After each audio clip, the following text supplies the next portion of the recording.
안녕하세요. 효소 신세계 진행을 맡은 산대리입니다. 안녕하세요. 동아시아 효소연구소장 누리입니다. 단도직입적으로 여쭈죠. 효소 왜 중요합니까? 음식물을 분해하는 데 필요한 성분이죠. 그런데 나이가 들면 소화 효소가 부족해서 면역력이 떨어지게 되죠. 그래서 어떻게든 꽉꽉 채워 넣어야 합니다. 산들누리에서 나온 사냐초 분말 효소 같은 걸로 말이죠.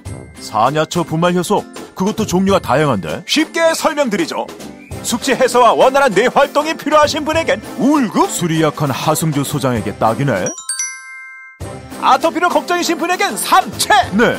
마음의 안정이 필요하신 분에겐 쇠비루, 묵사마에게 딱이네. 피부 트러블, 눈 건강 걱정이신 윤가피, 아로니아 잡숴봐. 오케이. 체력이 딸리시는 분께 보리색상, 늘 비실비실한 김남은 선수에게 딱이네. 네? 그건 좀 아닌 것 같고. 어디서 팔아요? 폴리월드.샵 정치 신세계 샵. 네, 저희는 물러갑니다. 다음 순서는 정치 신세계. 부다 열중시어, 부다 열중시어, 부다 열중시어.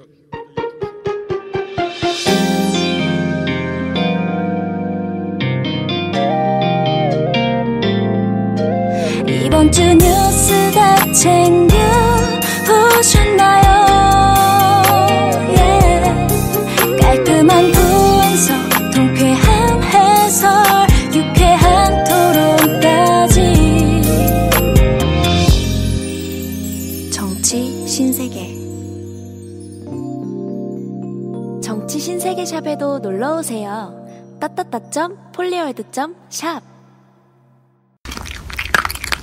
납득이 안 돼, 납득이. 왜? 막, 응? 그냥 먹지? 좋아? 묻지도 따지지도 않고 섭취하는 유산균과의 이별 선언. 미궁 유산균 사랑. 너를 위한 헌정 유산균, 나를 위한 적중 유산균. 매일매일 너에게, 빵빵한 너에게, 민감한 너에게, 약해진 너에게. 유산균 사랑 4종 출시. 내 몸 사랑 최후에 부르는 깨어있는 유산균에 조직된 힘. 지금 검색창에 미궁 유산균 사랑을 검색하세요. 안녕하세요. UBC 시청자 여러분, 정치 신세계 청취자 여러분, 권순욱입니다. 예고해드린 대로 더불어민주당의 박광원 의원님 모시고 다양한 이야기 나눠보도록 하겠습니다. 박 의원님 나오셨습니다. 안녕하세요. 안녕하세요. 반갑습니다. 네. 제 목소리가 약간 잠겼네요. 네, 감기 걸리셨나요? 감기는 아닌데요. 네. 네, 저는 지금 감기 걸린 지 6일 됐습니다. 네. 얼른 나오시죠. 지금 낫고 있는 중인데, 예. 확 안 떨어지네요. 네. 그래서 우리 박 의원님, 네. MBC 출신이시니까, 네. 예, MBC 이야기부터 조금 여쭤보도록 하겠습니다. 예. 임종석 비서실장이 이명박 전 대통령 비리를 수집하러 아랍에미리트를 갔다. 네. 이게 MBC로 보도가 나왔어요? 저도 그 보도를 보고, 이게 뭘까 하고 좀 궁금하고 네. 의아해서 예. 직접 담당제가 하시는 분하고는 통화 못 했는데, 다른 분하고 얘기를 좀 해봤더니, 그분도 그러더니 좀 의아하다 한번 확인을 해보겠다 그러는데, 지금 MBC가 어떤 상황인지 네. 제가 물어보니까, 새로 개국을 하는 것과 같은 그런 상황이라는 겁니다. 무슨 얘기냐면, 지난 9년 동안 쭉 중요한 자리에서 일을 했던 분들이 다 이제 자리를 비켜야 되는데, 네. 그 과정에서 좀 그것도 좀 삐걱거린 그런 경우도 있었고, 이제 새롭게 인사가 특히 일부 보도국만 인사가 부장들 났잖아요. 제대로 일을 아직 시작하기조차 어려운 그런 상황. 그러니까 새로 MBC를 정상화해야 되겠다는 사람들과 그 전에 MBC 일을 맡아서 해왔던 분들 사이가 이렇게 순조롭게 이렇게 인수인계가 되는 그런 상황이 아니고, 완전히 방송을 MBC를 지금 새로 만드는 것 같은 그런 상황이라는 거예요. 그래서 아마 처음에 그런 과정에서 있었던 게 아닐까 이런 거네요. 생각을 해봅니다. 예, 문재인 대통령께서 딱 당선되고 네. 나서 곧바로 뭔가를 할 수 있는 상황이 아니었잖아요. 그렇죠. 정부 만드는 데만 해도 네. 몇 개월이 걸렸고. 맞습니다. 인수위가 없이. 청와대 참모진 꾸리고 장관 임명하고 해도 나머지는 과거 정부 그대로 네, 맞습니다. 상황. 예. 그러니까 지금 MBC도 네. 그런 상황인 거죠. 그런 상황인데, 그러나 정부는 돌아가잖아요. 네. 정부는. 근데 MBC는 사실 거의 스톱되어 있는 것 같아요. 제가. 예. 협조, 그러니까 기존 네. 협조가 이루어지지 않는 거죠. 김재철, 김장겸 사장으로 이어지는 네. 그 사람들이 구축해 놓은 네. 그 보직 간부들부터 해서 네. 그 체제가 사실상 그대로 온전한 상태이잖아요. 지금. 온전한 게 아니고 그분들이 자리를 이제 물론 보도국의 경우는 비켜놨고 다른 데는 온전하죠. 네. 다른 부문은 그대로 있어요. 근데 보도의 경우도 어쨌든 그렇게 스무스하게 이렇게 대체가 되지 않고 물 흐르듯이 되지 않고 뭔가 혁명적 상황? 과도기를 겪을 수밖에 없는. 네네. 그런 상황이라고 합니다. 그래서 그 상황이 정상화되려면 얘기를 들어보니까 어느 정도 걸리나요? 그 다음에 인사를 하고 하더라도 다음 주 초는 돼야 어느 정도 모습을 갖출 것 같다. 이렇게. 현재의 MBC는 아직 비정상인 상황인 거네요. 네.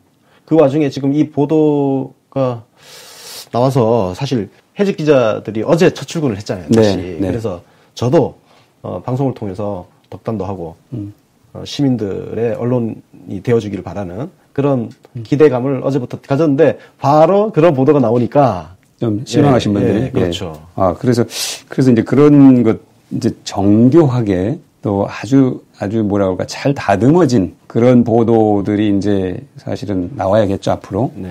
그리고 우리 사회가 추구해야 할 가치, 나아가야 될 방향을 제대로 바르게 제시하는 이제 그런 보도들이 나오리라고 저는 기대를 합니다. 믿습니다. 네. 네. 그러면 뭐 일단 다음 주 정도에 그 새로운 체제가 네. 들어서고 네. 나서 그때 뉴스가 어떻게 되는지 한번 또 조금 더 보도록 하겠습니다. 네. 지금 어제 보도는 지금 MBC에서도 뭐 정정 보도라든지 이런 걸 지금 안 할 생각을 하고 있는 것 같아가지고 네. 저희는 뭐 정정 보도를 안 하게 되면은 MBC를 계속 비판을 좀 할 생각인데. 그나저나 그동안 예산안 처리하시느라고 굉장히 고생 많으셨습니다. 아니요, 고생은요, 뭐, 저희들이 할 일이죠. 저희들이 할 일이고, 오히려 그걸 지켜보시는 지지자분들이나 당원, 또는 국민들도 많이 그걸 걱정하시면서 지켜보셨더라고요. 왜 그러냐면 이게 법정 처리 시한이 새 회계연도가 시작되기 30일 전입니다. 그럼 12월 2일이거든요. 12월 2일이 토요일이잖아요. 그래서 12월 1일까지 우리는 하기를 기대했지만 그건 뭐 애초부터 어려웠던 일이고요. 정확하게 통과 시점은 12월 6일.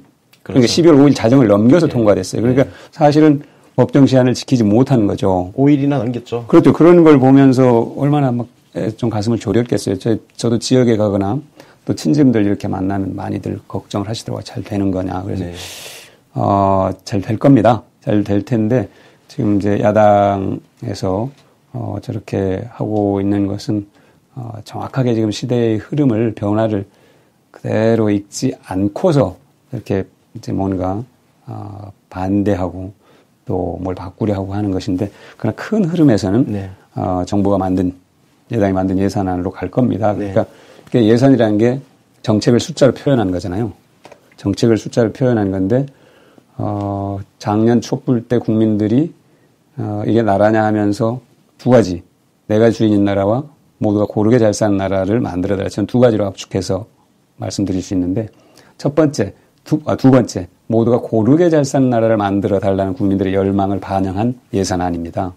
그러니까 그동안은 정말로 우리가 대기업 위주의 성장 정책을 펴다 보니까 양극화가 너무 심해져서 그 성장의 혜택 과실이 고루가지 않고 그늘이 너무 많이 생겼잖아요. 그렇게 해서 어려운 사람들이 고통받고 하는 것뿐만이 아니라 그 양극화 자체가 경제 성장의 장애물이 된 겁니다. 전체적으로.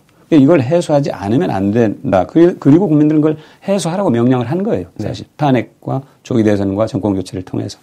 그래서 내년도 예산안에 반영됐던 게 우리가 얘기하는 아동수당이라든지 또는 기초연금 인상이라든지 또는 최저임금 인상분 보전 방안이라든지 여러 가지들이 있죠. 문재인 케어 관련. 문재인 케어. 그런 것도 있고. 그러니까 그게 숫자로 표시된 그 정책의 어떤 대전환, 경제 정책의 대전환. 저는 이 내년도 예산안이 우리 경제 정책에 있어 매우 중요한 변곡점이 된다. 이렇게 평가를 하고 싶습니다. 네.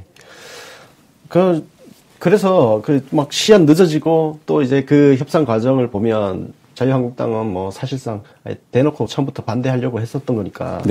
그래서 이제 뭐 우리 당원이나 지지자들 같은 경우는 어떤 안타까운 마음에 그리고 또 협상 내용도 일부 이제 뭐 조금 훼손되는 이런 부분들이 하나하나 나올 때마다 우리 민주당 의원님들을 향한 비판, 질타도 좀 있었어요. 근데 우리 의원님은 그걸 또 잘 받아주셔가지고. 그러니까 이제 사실은 더 잘 해라 하는 그런 뜻으로 이해는 해요. 이해는 하면서 그래도 얼마나 답답했으면.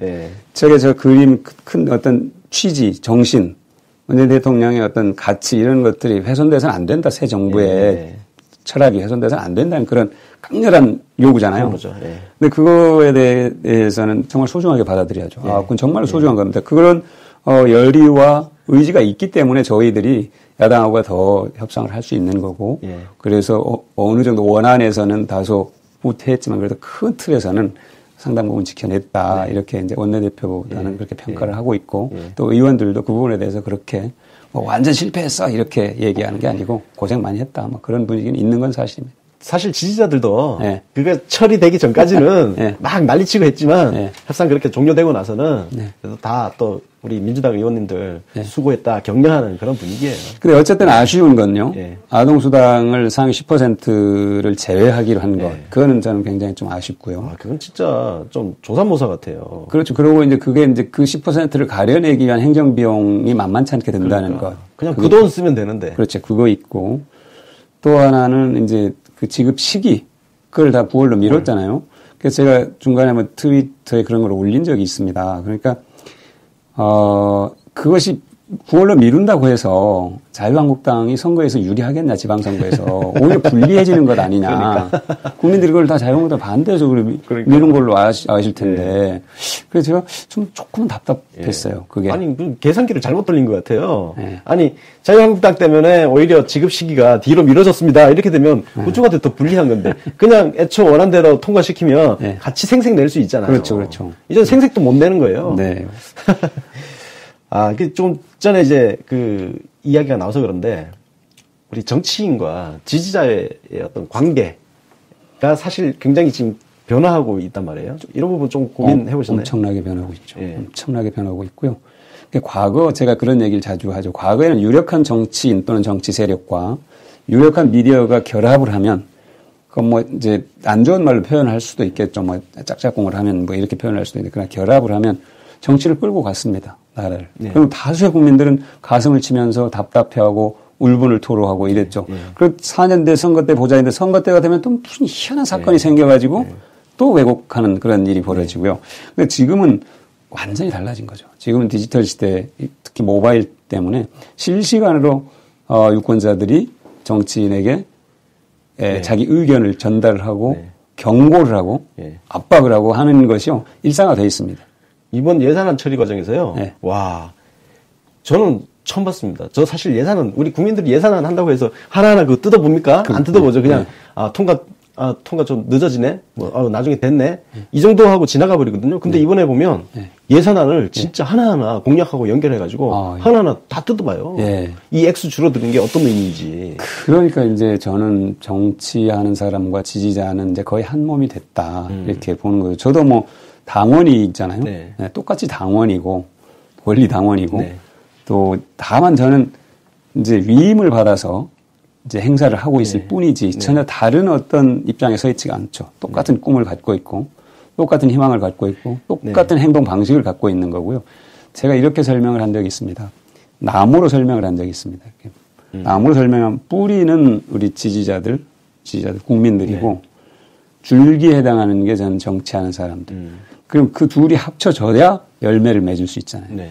뿌리에서 왕성하게 수분을 빨아 올려야 자양분을 빨아 올려야 이 나무가 잘 자라겠죠. 자라고 또 열매를 맺죠. 근데 뿌리를 제대로 내리지 못하면 나무는 자랄 수도 없죠. 그러니까 저는 정치하는 사람과 국민 또는 지지자를 비유한다면 같은 나무 안에 있는 뿌리와 줄기와 같은 그런 관계가 아닐까. 좋은 비유 같아요. 쏙 이해가 쏙쏙 잘 되는 것 같습니다. 우리 따님께서 반듯한 아버님이라고 하시더니 답변이 반듯반듯하십니다.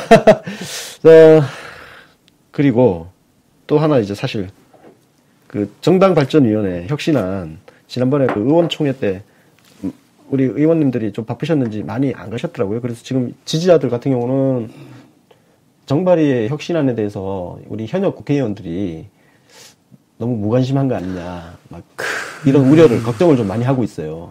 글쎄요. 그렇게 보일 수도 있을 텐데 최재성 위원장께서 설명을 한 다음에 어디에 그걸 올려놓은 걸 보니까 매우 진지하게 의원들이 경청을 했고 반응을 했다. 그렇게 돼 있어요. 저도 그렇게 느꼈고요. 저도 현장에서. 근데 이제 정발위가 왜 그렇게 보이는 것처럼 보이냐 하면 내년도 지방선거 규칙을 다루지 않기 때문에 그래요. 네. 그 규칙을 다뤘다는 뭐 그냥 아이고 난리 났죠. 예, 시끌시끌했을 겁니다. 근데 그 정발위의 혁신안은요 정말로 저는 우리 당이 선거에서 이기고 나서 이런 혁신안을 만든 적이 있었나 보면 아닌 것 같아요. 다 선거에서 없었죠. 지고 나서 뭔가 이제 그 안을 만들었죠. 그러나 그것이 이제 좀 제대로 시행이 안 된 경우가 더 많이 있었고요. 근데 이번 안은 정말로 우리 정당이 나아가야 될 방향, 어떻게 하면은 국민들의 뜻, 열망을 담는 그릇으로 기능할 것인가, 거기에다 이제 초점을 두고 당원권을 강화하는 것, 이게 굉장히 중요한 건데, 당원권을 강화하는 것, 그리고 네. 당원의 참여를 이제 일상화하는 것, 확대하는 것, 크게 보면 저는 그 두 축이라고 보여지는데, 모든 문제, 당의 의사결정, 공천이 됐던, 당의 합당이나 뭐 통합이나 뭐 같은 중요한 이런 것들에 다 당원들이 참여할 수 있는 그런 장치들을 다 만든 거거든요. 네. 굉장히 저는 반드시 갈 수밖에 없을 것이다, 이 길로. 네. 그리고 국회의원님들이 이것에 무관심해야 하는 게 아니라 어느 정도 처음에는 이제 국회의원님들도 우리 정당이라는 것이 어떻게 보면은 위에서 아래로 작동하는 그런 시스템이잖아요. 네. 예. 근데 이제는 그렇죠. 아까 제가 좀 전에 말씀드렸던 것처럼 나무 뿌리에서 물을 빨아 올려서 가는 그 방향으로 가야 될 거거든요. 거스를 수 없는 시대의 흐름인 것 저는 같습니다. 그렇게 봅니다. 저는 그렇게 갈 수밖에 없다고 보고요. 지금 이제 아마 의총에서 보고를 했으니까 의원님들이 다 한 번쯤 읽어보실 거고 그걸 또 토론을 거쳐서 또 당무위, 중앙위 쭉 거쳐서 이제 당은 당규로 만들어야겠죠. 그렇죠. 그 과정이 남아있는 거죠. 네. 이게 걱정하시는 분들이 많아가지고 사실 우리가 그 바깥에서는 우리 일반 당원 지지자분들은 언론 보도를 토대로 이야기를 하고 있기 때문에 언론 보도에서 우리 현역 국회의원들의 생각이라든지 이런 것들을 제대로 전달을 해주지 않으면 잘 모를 수 있거든요. 네. 이 정당발전위원회 관련해서는 저희가 지금 목요일에 따로 지금 아마 최재성 위원장님이 직접 나오실 것 같습니다. 그러세요? 네. 거기 하여튼 제일 처음에 많은 논란을 가져왔던 게 당원자치회인데요. 그 명칭을 갖고 굉장히 많은 얘기들이 있었는데 어쨌든 권리당원이 2사람 이상이 모이면 그렇죠. 이 모임을 만들 수 있게 그걸 등록할 수 있게 했어요. 그리고 거기에다가 이 대의원 추천권을 10명 이상이 되면 추천권을 주는 그런 방식인데 아주 혁신적이더라고요. 그 방안은. 혁신적이죠. 그야말로 다양한 어떤 그런 풀뿌리 조직을 자생적 그야말로 자생적 풀뿌리 조직을 만들 수 있게끔. 그러니까 이제 정당이라는 게 그런 것도 있어요. 정당에 가입할 수 없다. 이런 그러니까 정관이라든지 일반 또는 지금은 어떻게 되어 있습니까? 예를 들어 공무원하고 정당 가입을 못하게 되어 있는 직종이 있어요. 그 외에는 다 관계없거든요. 근데 많은 그런 기관, 단체, 기업들이 정당 활동할 수 없다. 자기들 내규에도 그렇게 만들어 놓은 것들이 많이 있다는 거죠. 이거는 헌법을 위반한 거거든요. 그렇죠. 타인의 그 정당 활동 자유를 그렇죠. 억압하는 거죠. 그래서 그것을 이제는 정당을 아주 어떤 의사결정, 정치 참여 아주 기본적인 이 초기 통로로 자연스럽게 국민들이 자연스럽게 접근하고 쉽게 들어올 수 있는 그런 이제 이걸로 만들어야 된다는 거죠. 알겠습니다. 이거는 뭐 제가 따로 한번 제가 궁금해가지고 여쭤본 거고요. 자 이제 원래 본래 주제 내년 지방선거 특히 이제 경기도 지역 어떻게 되어가고 있는지 경기도지사 같은 경우는 제가 자료를 정리해 보니까 1998년 새정치국민회의 임창열 도지사를 제외하고는 한 번도 우리가 이긴 적이 없었더라고요. 이걸 다시 이렇게 자료 정리하면서 이렇게 확인하는 것도 조금 충격이었습니다. 우리가 한 번밖에 못 이겼어? 글쎄, 그러니까 이게 보니까 94년에 여기도 자료를 저도 가져왔는데 94년에 이인재 후보가 장경우 후보를 이겼고 98년에 임창열 후보가 이제 손학규 후보를 우리 당 후보로서 이긴 거죠.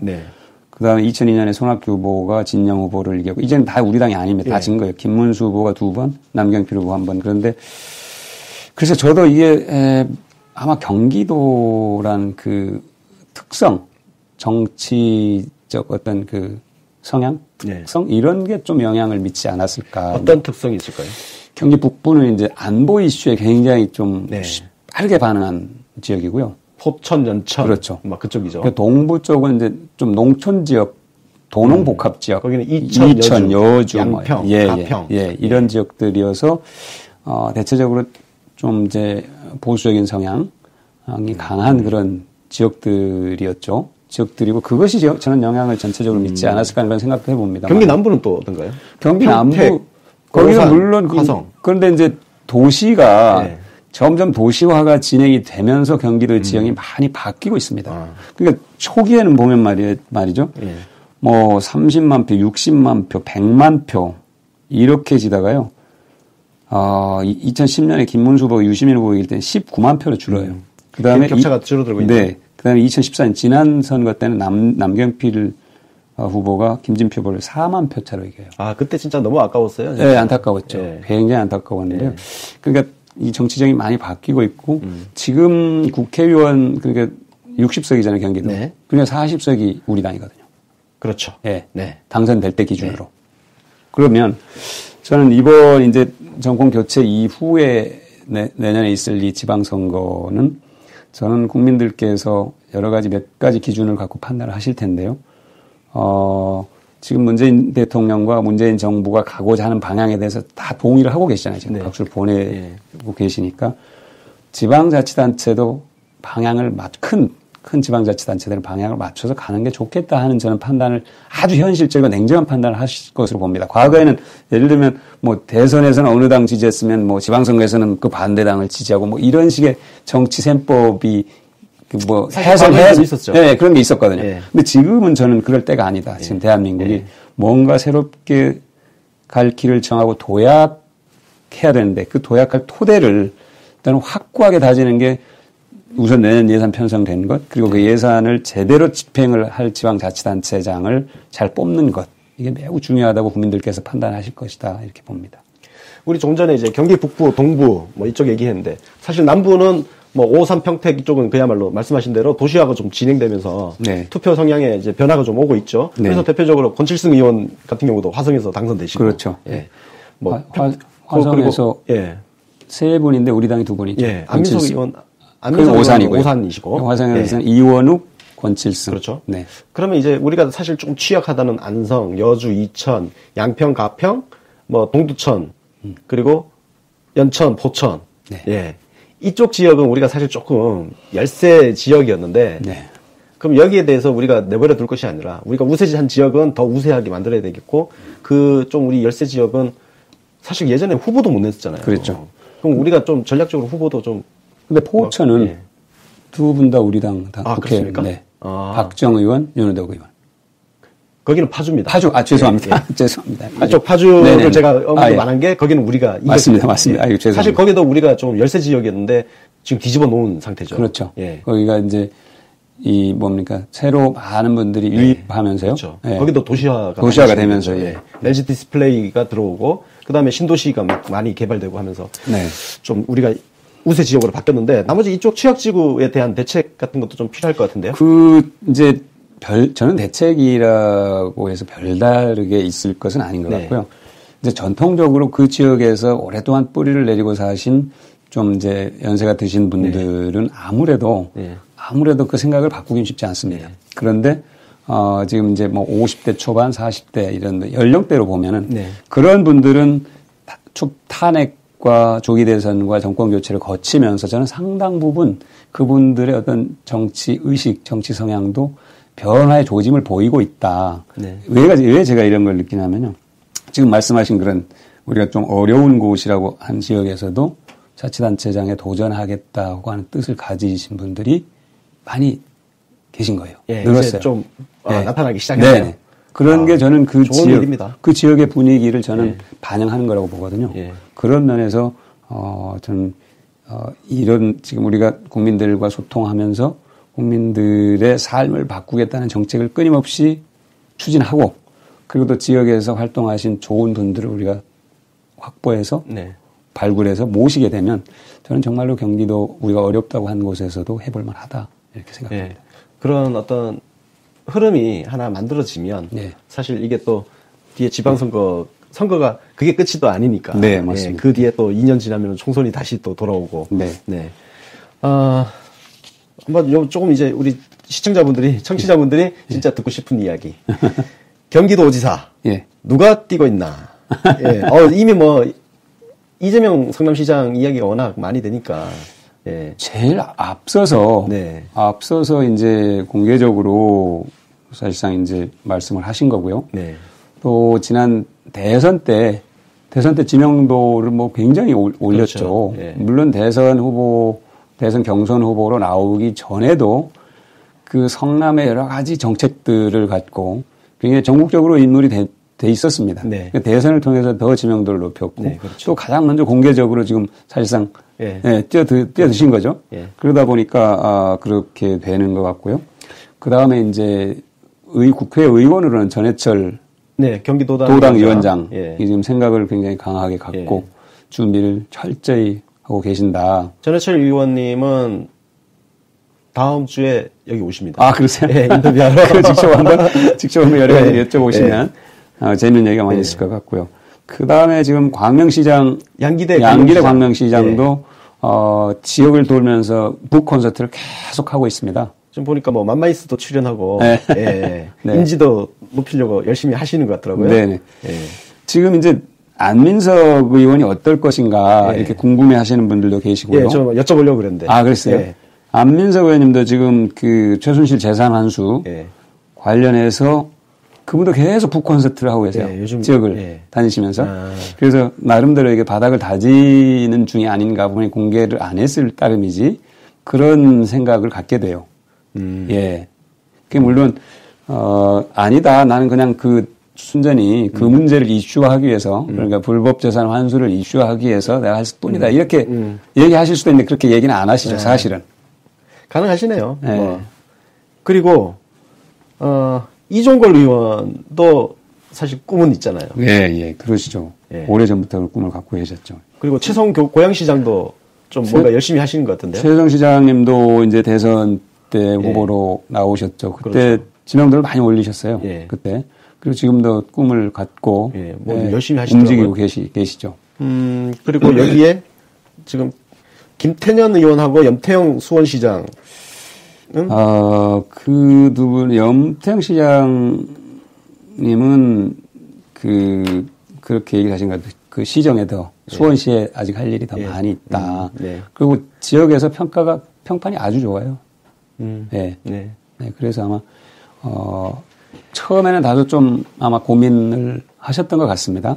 그러나, 지금 어쨌든 기초단체장 두 분이 이렇게 또 움직이시니까. 그런 것도 좀 고려를 하신 것 같습니다. 그래요. 지금 후보들이 워낙 또 많고. 충분히 이분도 저는 훌륭한 제목이라고 생각하거든요. 충분히 도전할 수 있는. 그리고 사실 제가 개인적으로 제일 관심이 가는 분은 김진표 의원이세요. 김진표. 사실 이분이 지난 2014년 선거에서도 정말 너무 아깝죠. 패배했지만 그 직전 또 2010년에는 야권 단일화에서 유시민 국민참여당 대표한테 또 밀려가지고. 맞습니다. 그죠? 그때도 아쉽고 안타까웠죠. 그래서 저 김진표 의원의 세 번째 도전은 어떨까? 하여튼 저는 누구보다도 하시면은 경기도를 변모시킬 수 있는 그런 역량을 갖고 계신 분이라고 확신하거든요. 도지사를 가장 잘하실 분이거든요. 제가 이제 저에게 지역구를 물려준 그런 인연도 있지만 지난번에 국정기획위원회 일을 쭉 같이 모시고 해보면요. 정말 이 일머리를 누구보다도 잘 하신 거예요. 모든 현안 사안에 대해서. 이건 이런 배경이 있고, 이건 이런 배경이 있고, 이건 이렇게 가는 게 맞고, 그걸 바로바로 딱 정리를 해내는 그런 걸 보면 깜짝깜짝 놀라게 되는데, 이제 그런 거는 이제, 공직 생활을 오래 하신 그런 경험. 그 다음에 교육부총리와 경제부총리를 또 양쪽 다 하셨죠. 사회와 경제를 다 하신 거죠. 경제와 비경제 분야를 다 한 그런 어떤 아주 특이한 국정 경험. 이런 거, 거기다 이제 또 10년 동안 또 의원을 국정을 하셨기 때문에 그런 경험들이 아마 바탕이 돼서 그리고 또 그분은 지극히 합리적이고 온건하지만 이 정책은 굉장히 개혁적 우리 당의 정체성과 딱 맞는 그런. 저는 개인적으로 김진표 의원님 같은 경우는 우리 민주당 쪽에 약간 든든한 어떤 기둥 같은 그런 분이라고 생각을 하거든요. 왜냐면 특히 이제 정책 부분에 있어서 굉장히 시류에 따라서 좌측으로 흔들리고 우측으로 흔들릴 수 있는 정책이 그렇잖아요. 예. 예를 들어서 뭐 2008년 그때 월가에서 무슨 시위 일어나고 했을 때 그 바람이 한국으로 상륙하면서 뭐랄까 약간 굉장히 진보적인 쪽으로 흐름이 일시적으로 갔을 때 네. 자칫하면 이게 당의 정책이라는 것들이 그렇게 휩쓸려 갈 수도 있거든요. 네. 그런 것들을 이렇게 바로 잡아줄 수 있는 중심 잡고 있어주는 맞습니다. 분이 김진표 의원이라고 생각을 하거든요. 네. 예. 자, 그럼 이거 경선을 할 건데 네. 일정이 어떻게 되나요? 아직 그것이 구체적으로는 네. 나와 있지 않고요. 네. 제가 오기 전에 우리 당 전략기획위원장하고 얘기를 해보니까 하여튼 2월 13일 전까지는 그런 어떤 규칙이나 룰, 네, 그건 규정은 사실 이제 당헌 당규에 다 규정이 돼 있습니다. 네네. 규칙은. 근데 예를 들면 후보자가 다수일 때 다 경선을 하기 어렵잖아. 컷오프를 어떤 방식으로 할 것인가. 네. 또 그런 어떤 이 관리는 다 시도당에서 하게 돼 있습니다. 네. 아니, 이제 광역단체장은 중앙에서 하고 네. 기초단체장은 이제 시도당에서 하는데 이런 관리의 세부적인 규정들 큰 틀은 정해져 있고 50대 50, 권리당원 50, 일반당원 50 돼 있는데 이거를 아주 세부적인 그런 규정들은 아직 지방선거 기획단에서 논의를 하고 있는 단계여서 그게 그때쯤 돼야 나온다고 합니다. 그게 일단 설날 지나야 되겠네요. 그렇죠. 예. 예. 사실 이게 선거가 있으면 공천 룰과 경선 룰. 지금 사실 공천 룰 같은 경우는 뭐 대부분 경선으로 하기 때문에 네, 다 경선이죠. 거의 뭐 공천 룰 가지고는 큰 문제가 없을 것 같고 네. 결국 경선 룰 가지고 이제 치열하게 좀 논의가 되고 하잖아요. 이게 이제 2월 지나야 된다는 거죠. 그렇죠. 예. 이걸 지금 저 이춘석 단장 그렇죠. 이춘석 총장 예. 그 이제 지방선거 기획단인가 예. 거기에서 준비를 하고 있을 겁니다. 아, 이춘석 단장님도 한번 한번 사무총장이시죠? 그렇죠. 예, 그분도 한번 모셔야겠네요. 네. 결국은 거기서 만들어진 룰이 전국에 공통 적용될 거니까. 그렇습니다. 그렇죠? 예. 예. 아, 그 다음에 그러면 저쪽 이야기를 좀 해야 될 것 같아요. 남경필 지사가 요즘 움직임을 보면 예. 자유한국당 복당을 슬슬 준비하는 것 같아요. 예. 또 한번 또 나올 생각을 하고 있는 것 같은데. 예, 그런 게 이제 보였죠. 그러니까 예. 그 바른정당의 그 행보에 대해서 비판을 하고 예. 자유한국당 행보에 대해서 지지하는 듯한 그런 이제 발언을 몇 차례 이렇게 했단 말이죠. 그런데 홍준표 대표는 수원에 가서 다른 사람 찾을 것이다. 아, 수원에 가서? 네. 아주 그러니까 다른 적절한 사람을 찾겠다. 이렇게 아주 수원에 가서 그렇게 얘기를 하셨더라고요. 그러니까 뭔가 그 자유한국당을 탈당해서 바른정당으로 간 것에 대해서 대단히 평가를 나쁘게 하는 겁니다. 홍 대표는. 네. 왜 그걸 분당을 해가지고 보수를 쪼갰냐 뭐 이런 거죠. 되돌아와도 찬밥이다. 그런데 지금 바른정당은 결국 보수의 적통을 우리가 이을 것이다. 두고 봐라. 이러는 거 아니에요. 그러니까 이게 굉장히 제가 보기에는 이 합쳐지기가 쉽지 않은 그런 딱 부딪히는 점이 있어요. 예. 남경필 지사 참 앞길이 순탄치가 않는데. 그 사실은 참 그렇죠. 남지자도 뭐 어쨌든 열심히 해왔거든요. 그러니까 경기도식 연정이라는 카드를 비교적 잘 운영을 해온 겁니다. 네. 그럼으로써 의회가 경기도로 모여서야 되거든요. 이게 우리 당. 더불어민주당이 다수고. 네, 그렇죠. 네, 저쪽이 소수인데 더더군다나 이분은 탈당해서 바른정당으로 갔으니까 바른정당 의원 수는 더 극소수일 텐데. 그렇죠. 그래서 이제 연정 형식으로 야당에다가 우리 당에다가 연정 부지사를 맡기고 그리고 상당히 예산 집행권을 주고 하면서 이거를 끌어온 거죠.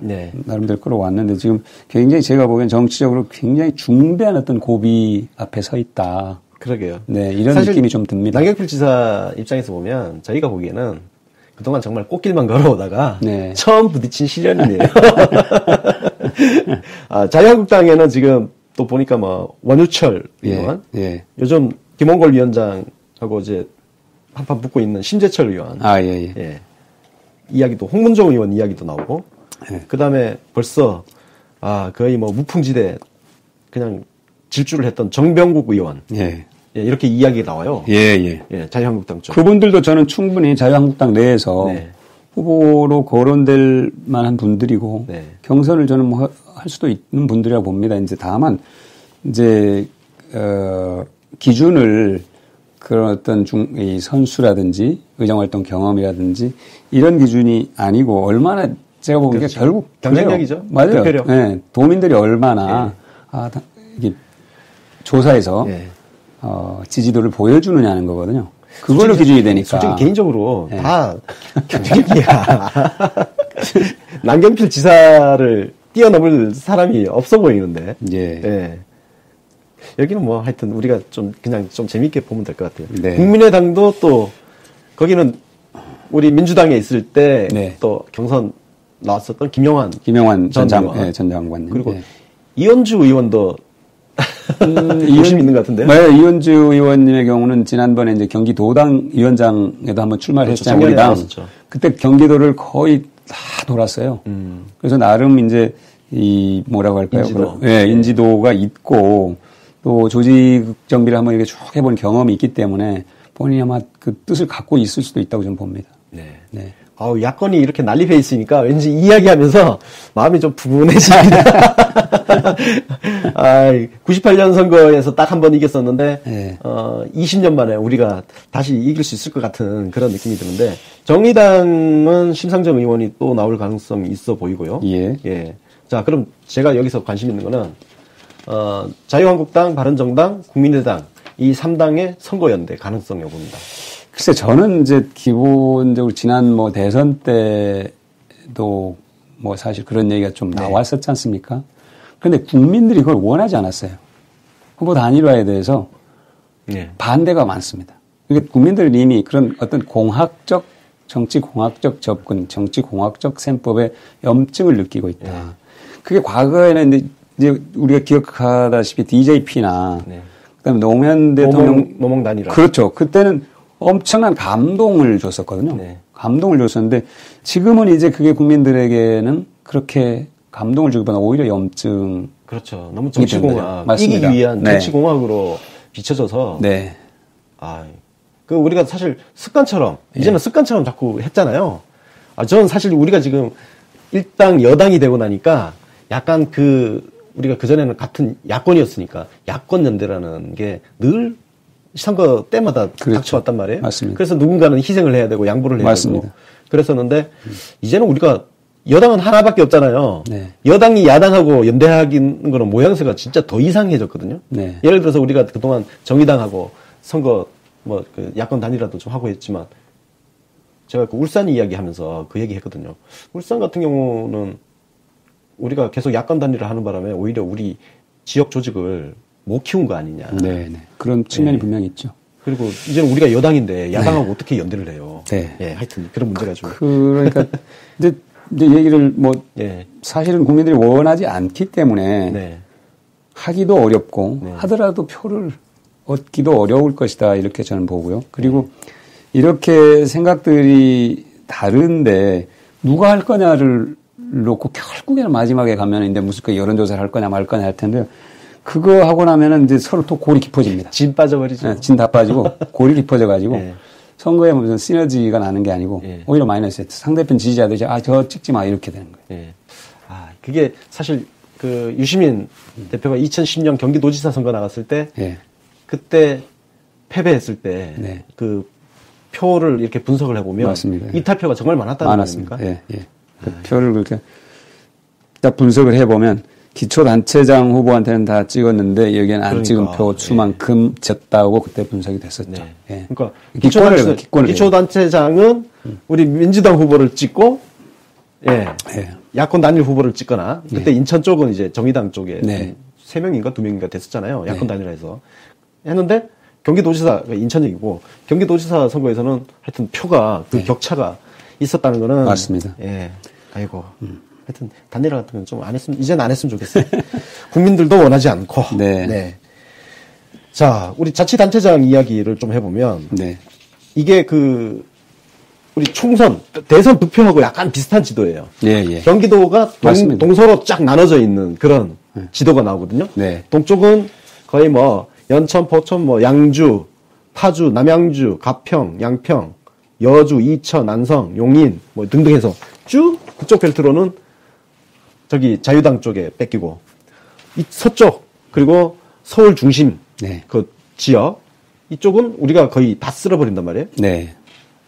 이제 우리가 동진을 해야 될 것 같은데. 동진이라기보다 아까 제가 말씀드렸었는데요.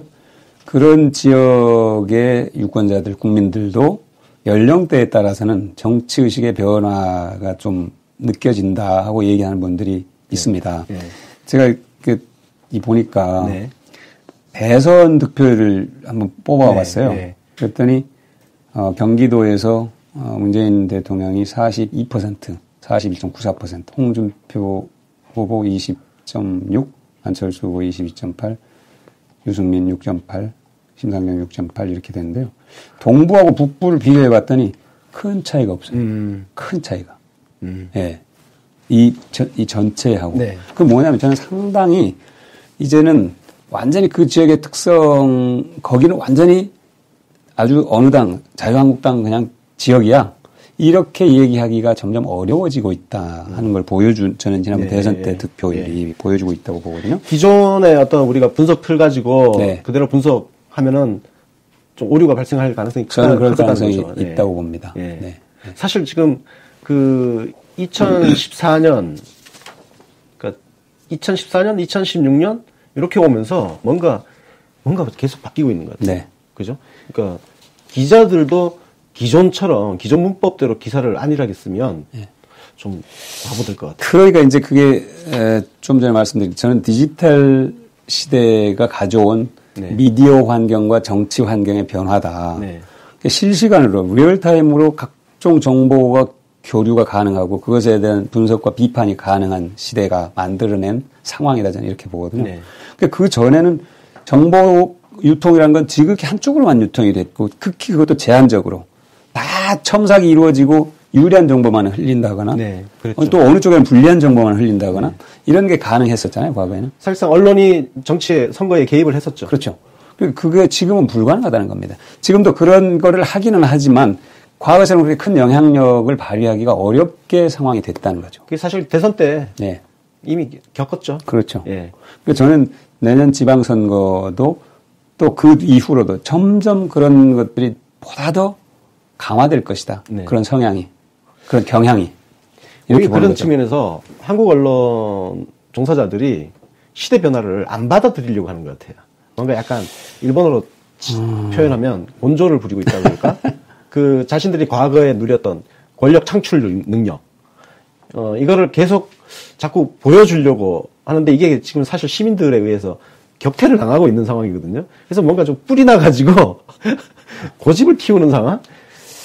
이제 그렇게 보실 수도 있겠죠. 근데 이제 이렇게 볼 수도 있을 겁니다. 그러니까 인터넷, SNS, 이 주 소비자는 연령대로 20대, 30대, 40대, 50대 초반 그러잖아요. 그렇죠? 근데 여전히 활자 매체의 소비자는 60대 이상. 그렇죠. 이렇게 됩니다.